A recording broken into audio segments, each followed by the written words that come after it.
Halo teman-teman, selamat datang di podcast Strategic Insight. Jadi kita akan membahas topik yang sangat relevan untuk emerging market seperti di Indonesia, yaitu Digital Disruption and Value Creation. Betul sekali, kita akan mengulas 4 perusahaan nasional terbuka di BRI, yaitu Telkomsel Indonesia, Bank BRI, Goto, dan fokus kita bukan hanya ada di digitalisasi, tetapi bagaimana disrupsi digital benar-benar menciptakan nilai bisnis yang berkelanjutan. Nama saya Jehan Ananda. Dan saya Elvina Liana Suhandi. Nah, sebagai kerangka analisis, kita itu akan menggunakan konsep value creation melalui digital disruption yang mencakup yaitu efisiensi operasional berbasis teknologi, terus monetisasi data dan juga ekosistem, terus transformasi model bisnis dan juga peningkatan customer lifetime value. Perusahaan yang gagal menciptakan nilai dan digitalisasi biasanya hanya berhenti di level cost center, bukan value generator. Nah, ini yang membedakan 4 studi kasus kita. Pertama, kita mulai dari Telkom Indonesia. Secara keuangan, Telkom itu mencatat ROE-nya itu kurang lebih 17%, terus margin EBITDA-nya itu lebih dari 45%, dan juga pendapatan digital bisnis itu seperti data cloud, digital service itu lebih dari 60% total revenue.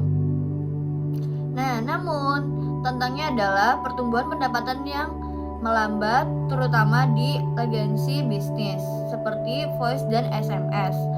Nah, strategi value creation Telkomsel terlihat dari pengembangan IndiHome dan digital platform melalui Natura Dash, yaitu Big Box dan Telkomsel Digital Service. Jadi kita itu bakal bikin financial modeling sederhana dengan asumsi yaitu pertumbuhan digital revenue itu 8% per tahun, juga legacy revenue stagnan. Jadi valuasi Telkom itu akan semakin bergantung pada multiple digital company, bukan lagi pure telco. Nah, solusinya itu spin-off dan juga IPO unit digital untuk unlock value dan juga ningkatin market perception. Nah, berikutnya ada Bank BRI, contohnya sukses di digital disruption dan sektor perbankan tradisional. Nah, data pentingnya itu ROA-nya itu lebih dari tertinggi di bank yang besar. NPL-nya itu kurang dari 3%. Nah, 90% transaksi melalui digital channel BRI Mo. Nah, terus BRI ini juga berhasil mengubah digitalisasi menjadi value creation, bukan sekedar efisiensi. Jadi melalui Brimo Super App, terus holding ultra mikro, pegadaian dan juga PNM, terus pemanfaatan data UMKM untuk credit scoring. Secara strategis, BRI membangun data different lending model. Jika cost of credit bisa ditekan 20-30 bps lewat alt scoring, maka laba bersih berpotensi naik signifikan tanpa ekspansi agresif. Nah, solusi inovatif monetisasi data UMKM sebagai finansial ekosistem platform, bukan hanya bank. Nah, yang terakhir itu ada Goto. Jadi Goto itu contoh ekstrem digital disruption. Namun secara keuangannya tuh mereka tuh masih rugi bersih, terus masih burn rate menurun, dan juga kontribusi marginnya itu positif di beberapa segmen.